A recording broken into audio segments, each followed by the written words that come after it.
do you like the feeling of power you have as a newspaper proprietor of being able to sort of formulate policies for a large number of newspapers in every state of Australia? Well, there's only one honest answer to that, of course, and that's yes.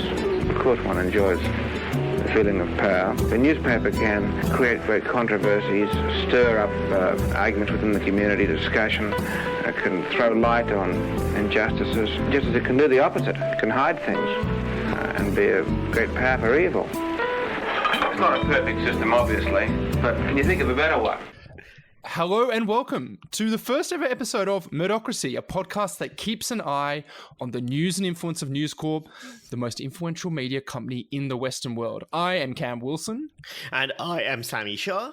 Sami, I am jacked and pumped to be here. I've been looking forward to this. How are you going? I'm good. I'm very excited. I have always been fascinated by News Corp's place in Australia's media landscape and culture landscape, and getting a chance to just chinwag with you about it every week is hopefully something that other people will enjoy as well. But even if they don't, I'm just happy to keep doing it just with you.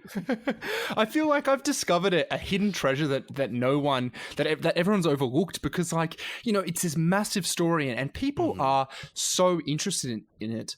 But despite that, you don't actually see that much close, consistent coverage of it in a kind of nuanced way. And that's why at least I wanted to do this, to really cover it going forward, to understand it. And what better way than to do a weekly chinwag about it and look at the good, the bad, and the ugly. Yeah, absolutely. There is a lot of ugly, but also we are willing to acknowledge that there will be some bits that are good and some bits that are even great, perhaps. And that's where the nuance shall lie. Totally. And that's the thing. We're not professional haters. We want good things, but I mean, you got to call out the stuff that is bad or ridiculous when it happens to try and push people, nudge people towards the better. So, what bad and ridiculous things have happened this week? Well, for our first episode, I was thinking we could dive into how News Corp really started and how the story that they tell seems to gloss over the actual truth. But first, we should hit up News Corp News of the Week. This week, something pretty surprising was reported. News Corp says it is going to run a campaign for net zero carbon emissions by 2050. This came from Nine's Zoe Samius and Rob Harris. They broke the story of a 2-week push in October by the media company led by Joe Hildebrand. Of course, this decision by the company, who Nine, I think very politely called a influential player in the last decade of Australia's climate wars, isn't a full commitment. The Guardian's Amanda Mead reported that News Corp Australasia chairman Michael Miller said that commentators wouldn't be muzzled and saying that mastheads will cover all views. Sami, what do you think? Has the company finally seen the light of climate science? I'm very skeptical about some of this. Well, okay.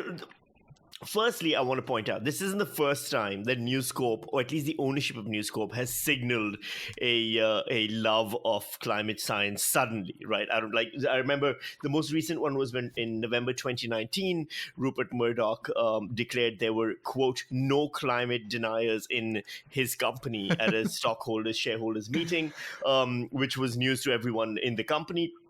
In 2006, he also, I think, set up an entire company called 1 Degree that was going to, be environmental activist and all of these things. And so, and obviously nothing came of that.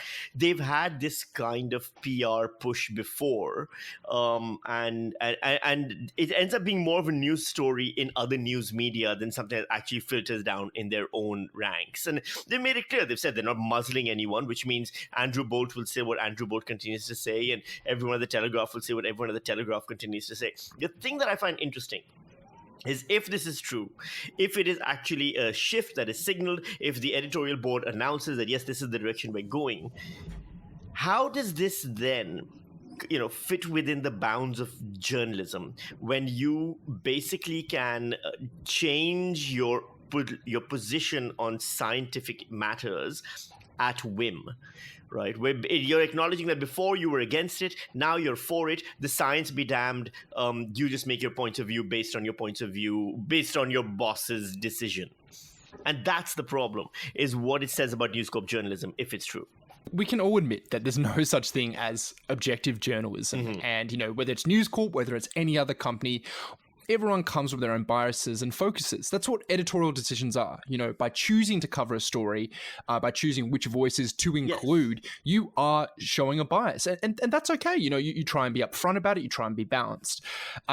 What I think is, look, News Corp doesn't say they've actually changed their perspective. Exactly. What they're saying is we're just choosing to focus on something for a little bit, but it is undeniably a shift slightly in attitudes. But I wrote on this week and I said, look, it sounds like they're doing something, but the idea of net zero by 2050 is as about as close as you can get to climate change denialism in 2021, because, we just had this IPCC report come out, the world's top scientists who took a pretty conservative view and said, we're doing really badly. We need drastic action. So the idea that you would say we're doing something, and what we're doing is we are committing to a very, very low target, a target that is so far away, and that we're not asking, governments to do anything before then, I think to me is essentially climate change denialism. Because if you really believed in it, you'd be doing something right now. You wouldn't say net zero by 2050. You'd say net zero by 2035. Right. So at this point, basically, all it is you're saying is a climate denialism in another packaging. Totally. And I think, this came up in something we'll talk about in a second, but when the Sky News CEO was asked, do you believe in climate change? He said, yes, we believe the science. But the question is, what is the solution and at what cost? And that essentially continues that kind of denialism where you're just saying, the main focus isn't the fact that the earth is like on fire, like we are dealing with droughts and floods and everything. You're saying, okay, we need to do something. But my real concern is, how much is it going to cost? And what is the right solution, rather than being like drastic action right now, whatever it takes? And one of the things is interesting about this. All right, if you buy into the narrative that News Corp is, to be a bit hyperbolic here, the propaganda wing of the Liberal Party, or of conservative far-right politics and right-wing politics, etc. If you buy into that story, then, signaling a shift in climate change, understanding and expression by News Corp could potentially be signaling a change in how the Liberal Party will be talking about climate change as well, which could be happening a few months just before we're clearly going to be having a new election, where majority of Australians have pointed out that they care about climate change as an issue, regardless of what News Corp or the government says. And so this is really nice, convenient way of saying just before an election, this is something we all care about, this is something we're all on board in, but in such a slow and glacial way that by the time you notice that we haven't done anything about it, your hair's on fire. Yeah, and I'm actually going to push back a little bit and say that, I think in many ways, News Corp's major concern generally hasn't been specifically about politics. It's about kind of corporate interest, right? Yes. And, for News Corp, we know that, there was a study that came, or a survey that came out recently saying that voters in every electorate overwhelmingly want Australia to do more about climate change. It's not a political decision. It's an economic decision. How can you be a paper that has influence? How can you be a media company that has influence if you are so out of touch with the population? But the question is sure, you say you believe the science, but is it enough to say you do that and you want to do something vaguely? Or really, do you have to commit to something that is maybe a bit more uncomfortable, but is essentially necessary? And that's why I think that, it's actually not that drastic move. In fact, saying this is an extremely conservative viewpoint, even still. All right. Well, let's see how it plays out, because so far, you're right. It's just been something that other outlets have reported on. We haven't seen any actual evidence of how it will filter down to the actual columns and articles and news coverage. So, the actual effectiveness of all this remains to be seen. Yeah. And the comments that the Sky News CEO, Paul Whitaker, made about climate change, it came at the Senate hearing earlier this week about their suspension from YouTube. And so at the Senate hearing, representatives from Sky News, YouTube, and the media regulator, ACMA, all appeared in front of a panel, including Green Senator Sarah Hanson-Young and a few others. Whitaker came out swinging, saying that the platform has not broadcast misinformation, and actually it's it's YouTube that is the issue. Here's a clip of him speaking. We don't deny climate change. I accept climate change is happening. The question is, what is the solution and what is the cost? Because as I explained, it's not a costless exercise. And as a media organisation, it's our role to hold governments of all persuasions to it. I see. Different political parties, because these policies and the decisions involved in them have an impact on ordinary Australians in terms of industry, jobs and household finances. Sami, did you get a chance to watch any of this? I watched several clips of it and then read a bunch of the transcripts as well of certain conversations, key conversations, the ones that largely I think everyone was focusing on as well, which was the moment, for example, where Whitaker had to admit that, News Corp is also a foreign-owned media outlet, much like quote-unquote YouTube might be. And then there was, other moments where one of my favorite moments was when one of the politicians who is, part of this panel basically pointed out about ACMA, which Australian Communications Media Authority, and they asked ACMA, I'm just wondering what you actually do, which is literally what everyone in Australia has been asking ACMA since the day ACMA was founded. It's an interesting thing because I like that News Corp's approach to all of this is their approach to science as well. To vaccine science, their approach to climate change science, which is to basically say, nope, that's not what's happening. This is what's happening. And just completely bald-faced lie. So, when they say, oh no, we're not promoting anti-vax theories at all, despite all of Sky News After Dark largely being focused on that kind of coverage. It's exactly the same as everything else that they do, which is say they're doing something, say they're not doing something while all the evidence points to them doing it, and then everyone else goes, well, there's nothing we can actually do about that now, can we? Yeah, I mean, what you see on Sky News and how you see, I think, News Corp use its editorial power generally is not that it comes up with fake information. They don't make up experts. They don't cite statistics that are literally wrong. What they do is they use their kind of, their megaphone to amplify certain topics, certain voices that represent the kind of sides that they're interested in. And so that's how you kind of get Alan Jones bringing on to Sky News these random experts who are not super credible in the field, but they happen to support the use of a disproven COVID drug rather than vaccines. And so technically they're not saying misinformation. The people come out there, they often quote statistics that are kind of misleading or taken out of context or don't reflect the broader point of view. But in doing so, they manage to both walk the line of being credible, we're being accurate, we're asking people that kind of thing, but we're also not actually really representing the world in a real way. And I think that's how you see it in this. Paul Whitaker can come out and say, we don't kind of promote misinformation. What I would have liked to have seen a question is a very basic one, which is, how do you choose what people and what evidence to actually platform? Tell us how to do it. Do you come to a conclusion and then get kind of evidence to support that, or do you, or rather than the other way around, which is looking at the evidence out there and being like, how can we best represent it?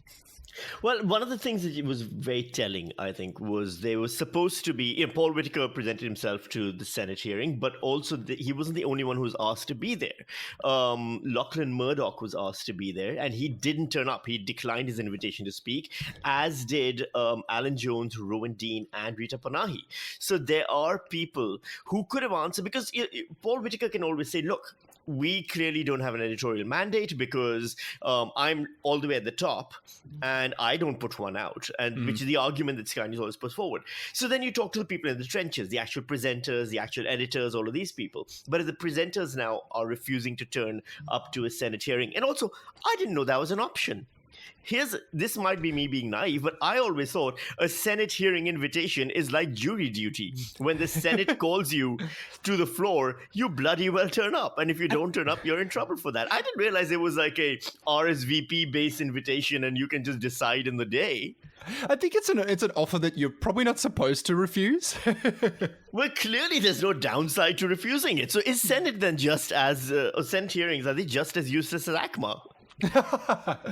Oh, look, I think you can kind of get some interesting stuff out of there. But I will say that I found it to be, My feeling is that this was an opportunity for, people on the Senate hearing to have a public whack at Sky News and to really, grill them and to be seen grilling them. And good, you get a chance to put questions to them. But I think like the way that it was set up, the fact that they're talking actually what is technically a decision by YouTube meant that really like the real question of the day is how does YouTube work? And I think, that's why when the Sky News CEO came out swinging, there's definitely an element of truth in it, which is that we need to be holding places like YouTube accountable as well. I do think that it wasn't necessarily set up in a way that was going to ensure the reckoning for News Corp that I'm sure some people hope for. So maybe that's why we didn't necessarily have that kind of moment at the hearing. How much of this is just the like the Kevin Rudd show? Like it's like it's something that because it is something Kevin Rudd's been really kind of beating on for a while, and it's clearly his activism du jour for him. And when you look at the panel of people who were there in the Senate hearing, there's Sarah Hansen Young, there's Marine Faruqi, there's very few people, David Littleproud, for example, wasn't on that panel, which is, something that you find interesting given his role in government. So what happens when, this seems to start looking like Kevin Rudd and his Kickstarter campaign to go after Sky News and just another element of that? There's a good question about media diversity, and this Senate inquiry was set up initially because Kevin Rudd wanted to do a media inquiry, what he called the Murdoch Royal Commission. He clearly wanted it to be just about News Corp. Yes. It kind of got broadened out when it got brought in by, and it was a motion that was passed by Sarah Hansen Young. And so I do think you're kind of seeing a little bit of disconnect between, here's what they were pushing for, here's what they really wanted and what they ended up getting, which was actually what's supposed to be a inquiry into media diversity broadly. And so I think it's always going to be tough to kind of get what you want if that's not how it's actually been set up. Basically, you're saying it's going to be tough to get what you want when Kevin Rudd wants something else. Yeah, exactly. All right. Moving from Sky News to News Corp's regional papers, there was news this week reported by the ABC that News Corp will stop distributing its papers into parts of regional Queensland this weekend. Ellie Grounds reported that towns further west than Charters Towers in the north, Emerald in central Queensland, and in some parts of the state's southwest will be affected as distribution ceases in the regional centres of Longreach and Mount Isa. Grounds wrote, residents in impacted towns will no longer have access to a physical daily paper covering state, national and international affairs. What I kind of found interesting was that federal minister, member of the government, David Littleproud, came out and he said that he had personally lobbied News Corp and News Corp's chairman, Michael Miller, and said that Michael Miller did not go into those conversations in good faith. He said, quote, it was simply just going through the motions to pat us on the back and send us on the way. Sammy, to me, this is like a story that's really about, media generally cutting costs and having to deal with the realities of the media business in 2021. What do you think the impact of something like this is? See, the problem here is that to expand into those towns, a lot of News Corp, and you can look at this historically as something that's played out. News Corp did a lot to disenfranchise and devalue the local newspapers.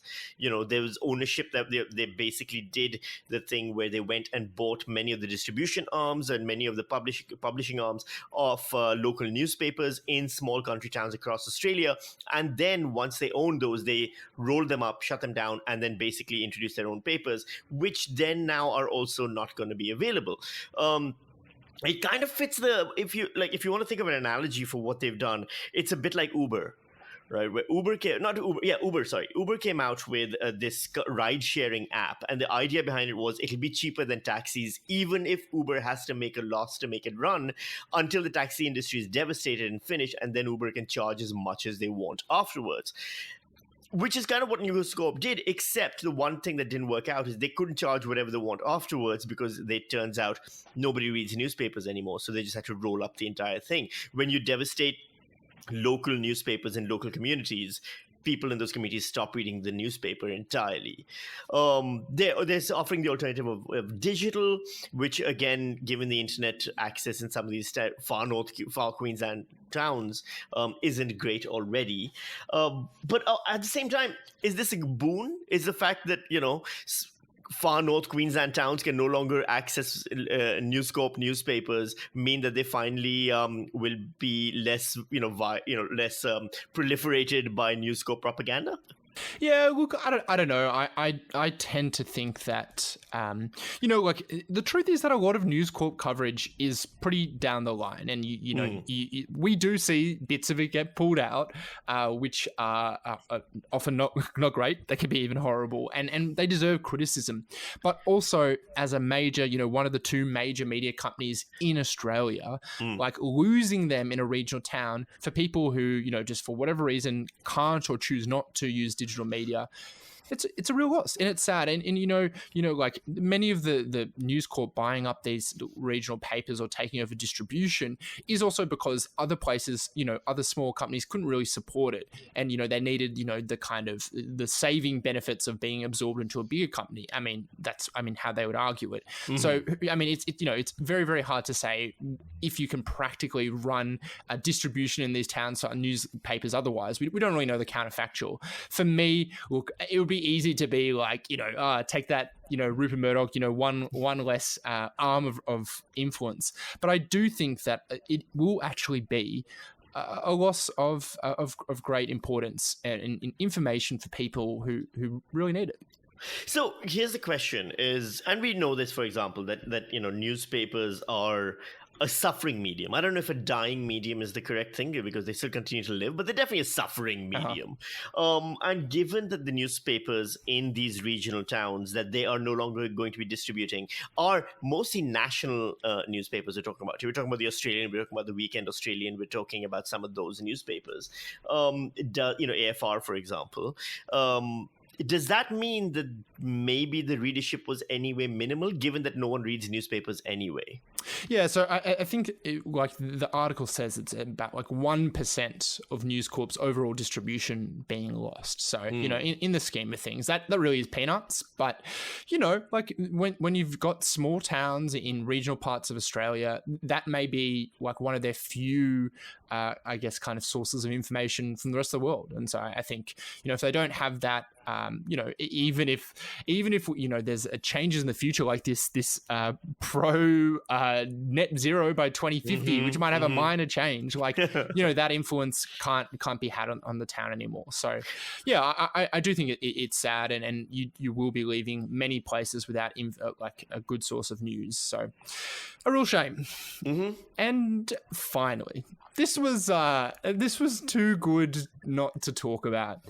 The Australian's media writer, and one of them, I would say their major culture war correspondents, Sophie Ellsworth, wrote an article titled "The Growing Evidence of the ABC's News Corp Obsession." This came after the ABC did a 2-part series on Fox News, and so they kind of hit back with a write-up of right-wing lobby group, the Institute of Public Affairs Analysis, which used media monitoring, they claim, to show that how many times News Corp was mentioned by the ABC, and that was 56 times a day, or 1,700 times in total in August.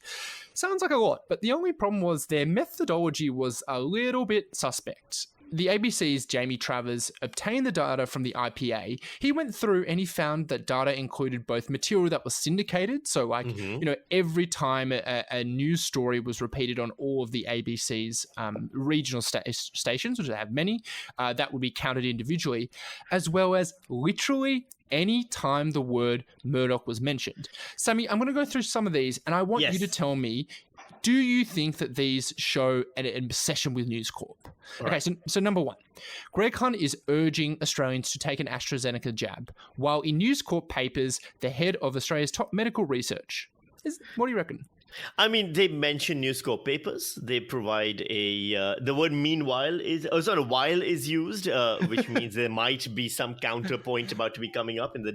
that you left out. So who knows? We'll chalk that one up. Okay, here's a second example. All right, go for it. The Metal Exchange nickel was up 1%, Crown Resorts was up 1.8%, and News Corp up 5% at $71.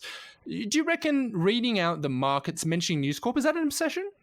I mean, it is an obsession if you are looking at investing in News Corp, which, by the way, is up, 5.25% up at $71. That sounds like a great buy. I might invest in News Corp. So that was counted 8 times. And here's another one. A chef called Lauren Murdoch was on ABC Sydney Evenings, which was syndicated around New South Wales and the ACT on August 4th. The quote was, "Thank you so much for being here. All the best cheese. Yes, Lauren Murdoch here. A wonderful chef who's no stranger to listeners." I mean, that is really the killer blow, isn't it? A Murdoch obsession, even so biased that they would try and bring on a chef who lines up with their obsession. Don't you reckon?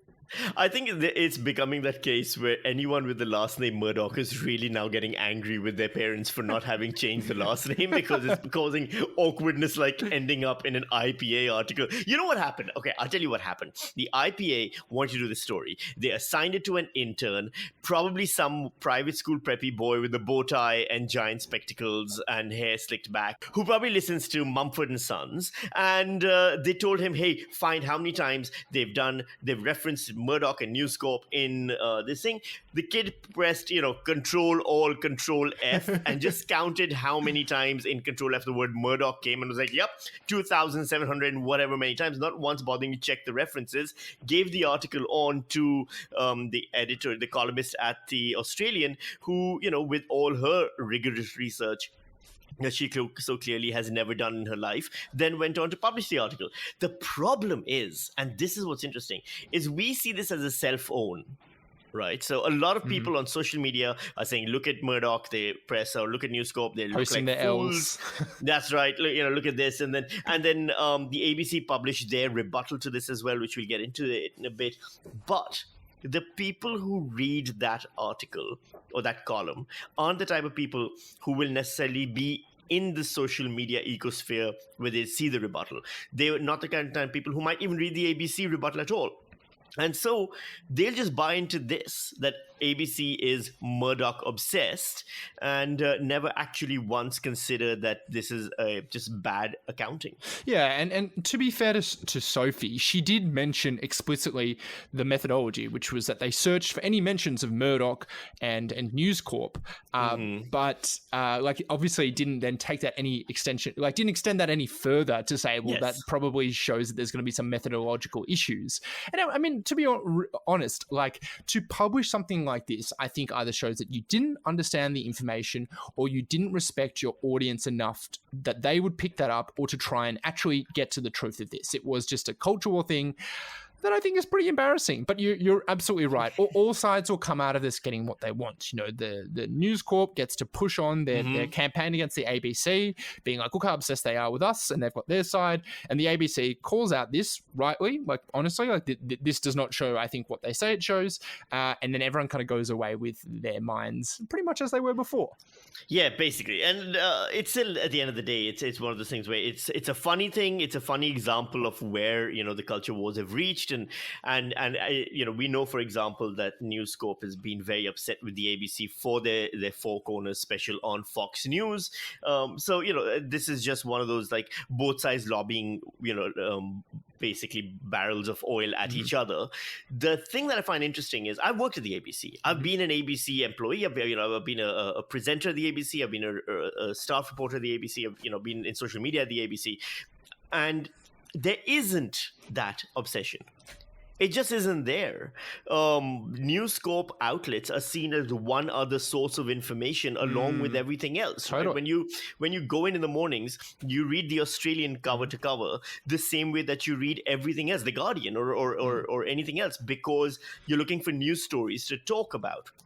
So it's interesting, I think, that News Corp is probably dealt with as a far more credible news source by the ABC than News Corp tends to present itself sometimes. Yeah, that's interesting. I have been an ABC employee too. And I kind of see, I think there's two things. One, people at the ABC are very scared of something being picked up by News Corp. I think they do. They really do fear that. And because they know that, that News Corp's editorial strength often gets used against them, and they're worried, and often like this, out of context or unfairly. But I also agree with you. They also, like, people at the ABC will go through News Corp reporting and use it as legitimate. Like, they won't shirk it just because it's from News Corp as well. Absolutely. Yeah. So you end up with this asymmetry, which is that the ABC can't really hit back because that's not, they're supposed to be, they can't start covering News Corp in the same way that News Corp covers them, whereas News Corp will just keep on doing it. And so that's kind of how we kind of get this erosion, I think, of trust in the public institution as the ABC, which, of course deserves scrutiny, deserves criticism for plenty of things. But when it comes unfairly like this, like, I don't think anyone's really winning out of this, except maybe News Corp.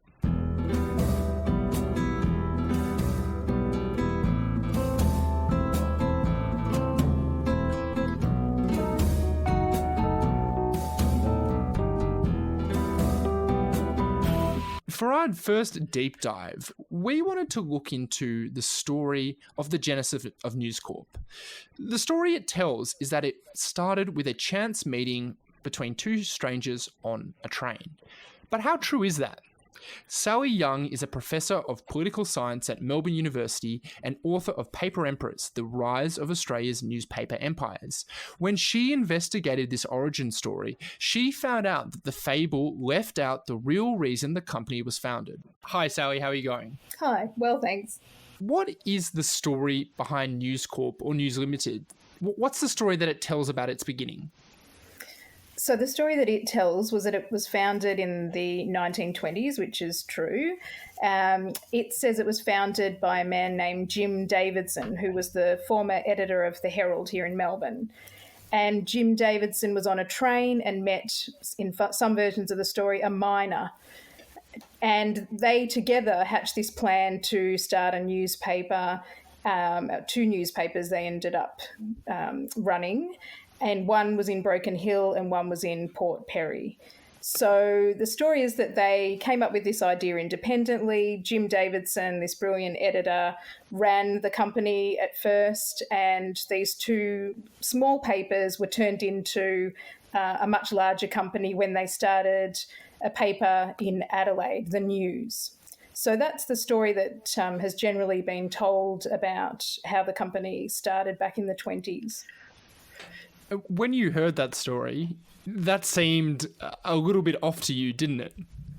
Yeah, it did, because of the locations of the papers, the two papers that they started. So one in Broken Hill and one in Port Perry. And I knew from reading about the Herald and writing about the Herald in Melbourne, which was a very important afternoon paper, and from the Melbourne Herald developed the Herald and Weekly Times company, which was a very big company that Rupert Murdoch ended up taking over in the 1980s. But that company was very important. It started in Melbourne, but it spread much more widely around the country to WA, to South Australia, to Tasmania, to Queensland. So it ended up being a giant. And when I heard the name of Jim Davidson, and I knew that he'd worked for the Herald, and I heard about the two papers in Broken Hill and Port Perry, I thought that's a remarkable coincidence, because Broken Hill, of course, is a big mining town. Huge wealth has come out of Broken Hill, and Port Perry was the other end of Broken Hill's supply chain. So I knew that, and I knew that Jim Davidson had worked for the Herald, and the Bayou family were very important at the Herald, and they were also part of this big mining company and metals company. A huge company. Wasn't just one company, it was several, and it's often called Collins House. And a lot of the brands that we know even today came out of this big industrial complex of Collins House. Things like CUB, Dulux, Rio Tinto, Broken Hill Smelters, all sorts of companies. So this was a huge industrial complex in Australia in the 30s. It ran so many things. So when I sort of started looking into the history of it, I thought, well, this is a bit odd. But then when I discovered that the other man that Jim Davidson was talking to on the train was actually Collins Collins House's industrial fixer, like their industrial consultant. So then I thought, right, this is getting more and more interesting, and I think there's some connection there. So basically what I think is that William Lawrence Bayeux, who was the head of Collins House and the very wealthy Bayeux family, very important family, he put Jim Davidson up to this and put him in touch with Collins House industrial consultant, and the two of them together started these papers and started this company. So that's where I think News Corp really came from. It was called News Limited then. There is, though, if you don't know that kind of research that you've done, if you just go on the Wikipedia entry of the story, there's a myth there. There's an Aussie, battler kind of, good old boy, mate kind of feel there, which is basically this editor with gumption and wherewithal, inspired by a hardworking miner, probably with coal dust on his face, and they met on a train and they set up a newspaper, and look where it is now. Is that on purpose? Is that kind of mythologizing the origins something that you think was done purposefully? Definitely. I think the origins were clearly hidden, and this isn't the first time. This is, having written a book about the history of newspapers, it's quite common to hide their origins, because the truth was that often there were very wealthy, powerful people behind these newspapers, and they don't start them up just for the fun of it. I mean, there's a certain degree of influence that they want to have. And these papers were very important in places where, in this case, the mining was going on. They needed to convince the workers to stay on side. They were worried about a union newspaper. That's really why they started this paper in Broken Hill. They're worried about the miners being influenced by this quite left-wing trade union paper. So they want an opposition paper to that. And they actually talk about in the paperwork that I found using these papers for propaganda purposes. And that word had different connotations, isn't as dark and evil as we might use it now. But they were definitely about influence. And even the paper in Adelaide was a very important place for this company. It's where a lot of decisions are made that influence these mining companies and these metalwork companies. So it was a crucial place to have a paper. And Bayou's connections with the Herald and Weekly Times here in Melbourne, well, Melbourne was the financial and political capital back then. And some of the other locations that they went to take over the papers were places like Perth, because that's another place where mining policy is really important. There's a lot of connections. And it surprised me when I wrote the book and I looked into the history of a lot of the newspapers, how many connections there are with mining companies, actually. And this is one of the most obvious. So these papers that you uncovered were correspondence, private correspondence that you found in an archive. What did they actually lay out? Well, they lay out that, they're deliberately starting these, the papers up, that they're trying to, it says in the correspondence, let us try and educate our men and the public too. There is great room for propaganda in Broken Hill and Port Perry. So, that's really in a nutshell what it's all about. And in other correspondence that I found, they talk about, say, a paper like the West Australian in Perth. It's an incredibly influential paper because it's sort of got a monopoly there. Even back in those days, it was really important, the only sort of morning paper in that place. So it says in those sort of letters as well, that they can have great influence on public policy there, because people who make laws, politicians, business people, they read the paper. There is only one paper, so that is a hugely influential stream to be able to influence public opinion. Well, one of the things that I always find interesting is, we talk about the influence of these papers. We talk about we know in the here and now that Rupert Murdoch owns News Limited, the News Corp. And this isn't new information to us, and it doesn't bother us. We know that billionaires own, most news channels around the world. Why was this information then deemed as something worthy of hiding in the past? Why in the past did they want to obscure the origins of the papers and not let people know that a really rich man is behind this? Yeah, but even the example that you've just given there, I mean, Rupert Murdoch doesn't just own this company himself. his family's actually, they're not a huge shareholder in their own company. They've set it up in a way where they have a huge amount of influence in that company, but there are a lot of other shareholders, and I don't know necessarily who all of them are, and neither do you. And so, it's never just, even back in these days, never one person behind this necessarily. And they don't put who owns a newspaper. You don't open up the Herald Sun, it says down the bottom, owned by the Murdoch family. It says it's owned by a company, and then you have to dig to find out who actually are the major shareholders in that company. So I did spend a lot of time in archives trying to look up shareholders, and I'm still interested in who owns News Corp today, who are the other big shareholders behind it. So, a lot of it still is hidden, even though we think we know. But back then it was a lot easier to hide, and there wasn't a lot of scrutiny on it. It was just taken for granted that these were public companies with lots of shareholders. That's what they told people as well. We've got thousands of mum and dad shareholders. But when you look in the papers, there might be thousands, but they own tiny amounts. The ones who own the big amounts of shares are associated with Collins House in this case, definitely for News Limited. And that was still the case when Rupert Murdoch took it over in the 50s, that some of its biggest shareholders were still these people connected with mining companies and big business in Australia. So what were its early years like? Well, it was an important paper. I mean, the News we're talking about now in Adelaide was an important paper. It was an afternoon paper. And afternoon papers in those days, in the 20s, they were the breaking news medium of the day. You went to work, and when you finished work, you went to the train station, and there's the afternoon paper. And it's a big deal because that's all the breaking news stories of the day. So they were important, and they were the growth sort of newspapers at that time. So the Herald here in Melbourne, the one I was talking about, was also an afternoon paper. And they were the go-getters of the media world of that time. So it was an important paper, but the News Adelaide's not a huge place, and it wasn't a big place back then, and it wasn't a big money maker under Davidson. And Davidson was sort of the nemesis of Rupert Murdoch's father, Keith. The two of them were sort of battling for William Bayou's affections. He was known to them both and mentored them both and took them both on.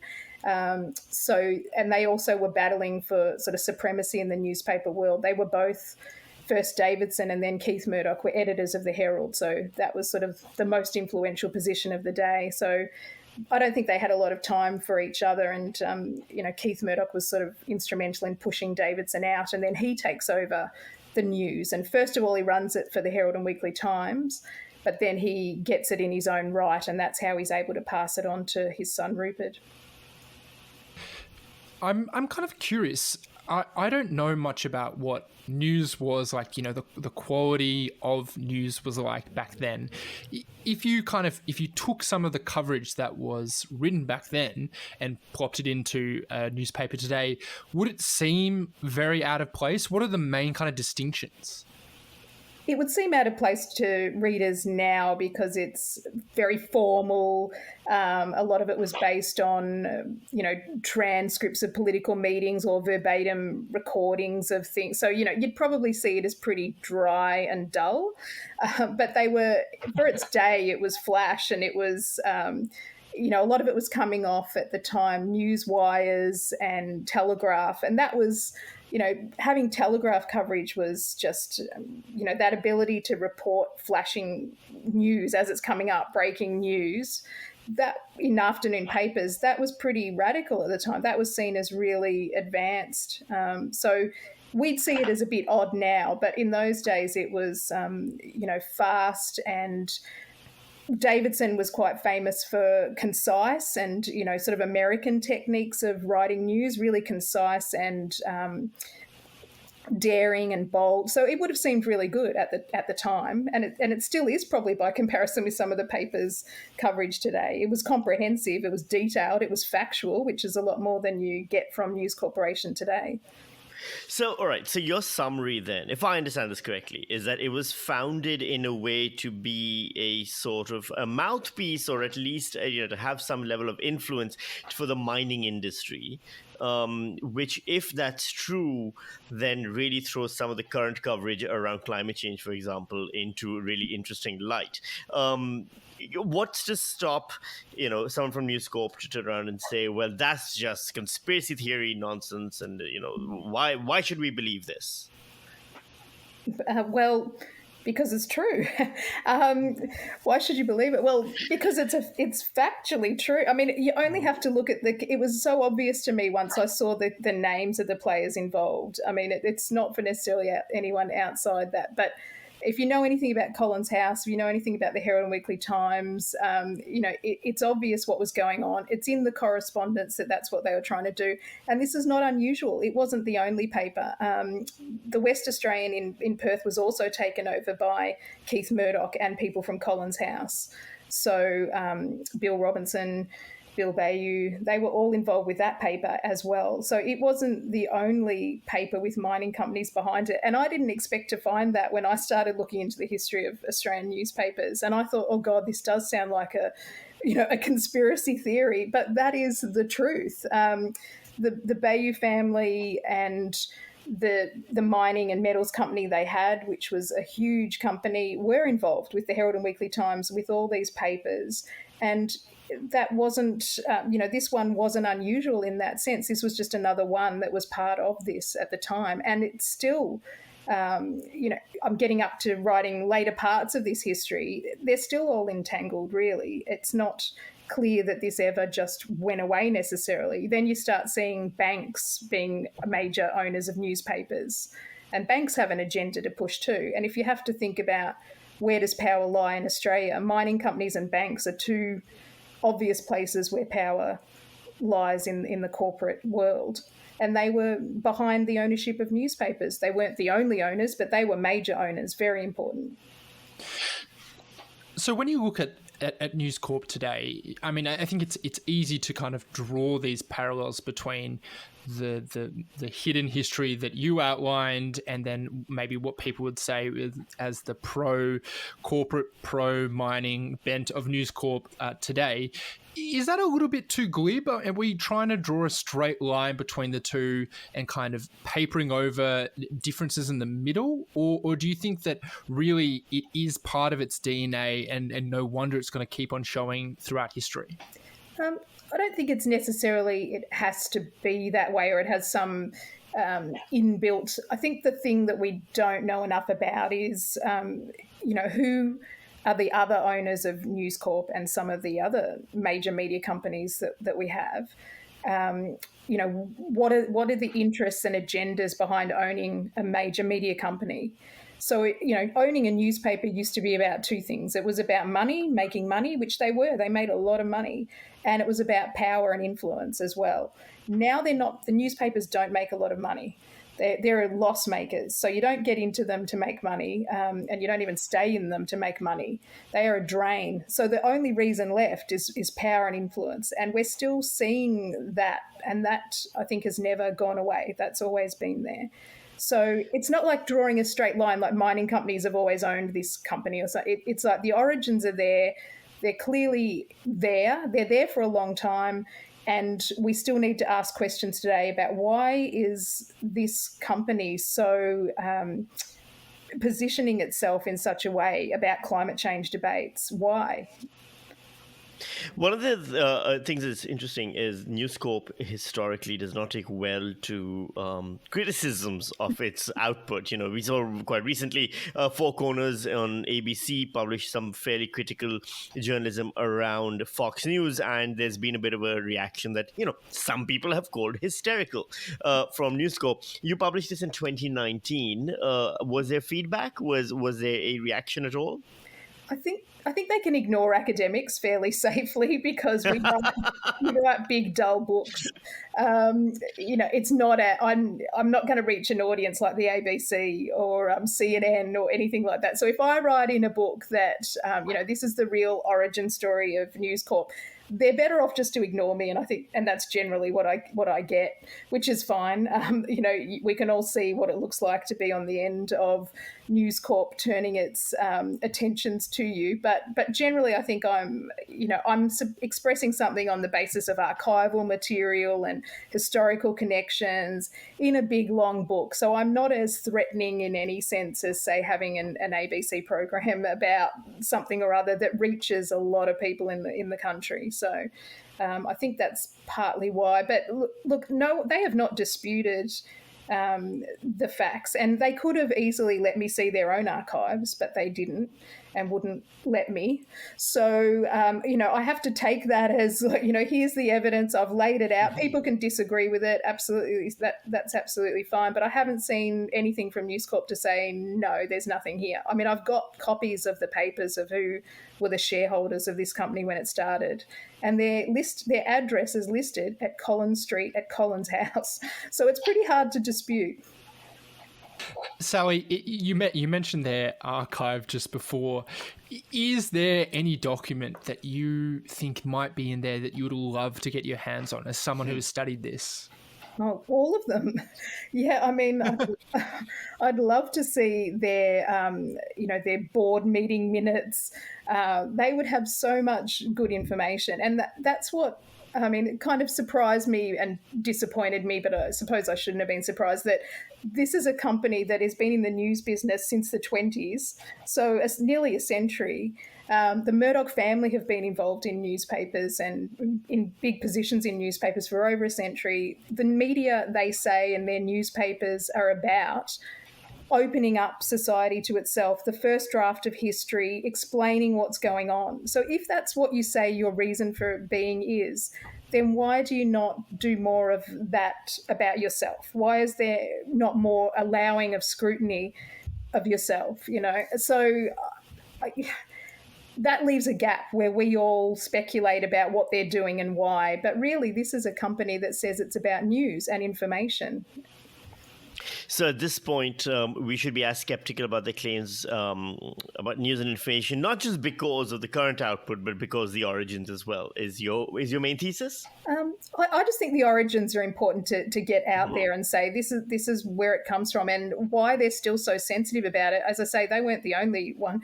The Herald and Weekly Times, which has been folded into, in the end, Rupert Murdoch's company as well, had similar origin stories, so have several other newspapers. So there's no point being sensitive about it. That's where their connections were. Now the question for today is, what are the connections now? What's going on now? And that's still a very important and open question that's being asked. Sally, thank you so much for joining us. It was great to get this kind of insight into the untold story of the company. And is there anything that you have coming out soon that you would like to promote? No. I'm just beavering away working on the next book. Sally Young is a professor of political science at Melbourne University and author of Paper Emperors, The Rise of Australia's Newspaper Empires. So if you like the podcast, please subscribe to us. We are available on all the podcast apps. I think we're on Overcast and we're on iTunes Podcast and we're Google Podcasts. By the way, it takes a few days to syndicate apps, so podcasts. So if you can't find us there, just keep hitting refresh. Great. Thank you so much. And hey, as well, we are on social media. You can find us at Murdocracy Podcast. We have a Facebook group, which we would really love you to join. We're going to, discuss content throughout the week, post the podcast and chat with you. So please join. You can find it at Murdocracy Podcast on Facebook. That is us for now. Sami, thank you. Thank you so much for having me, Cam.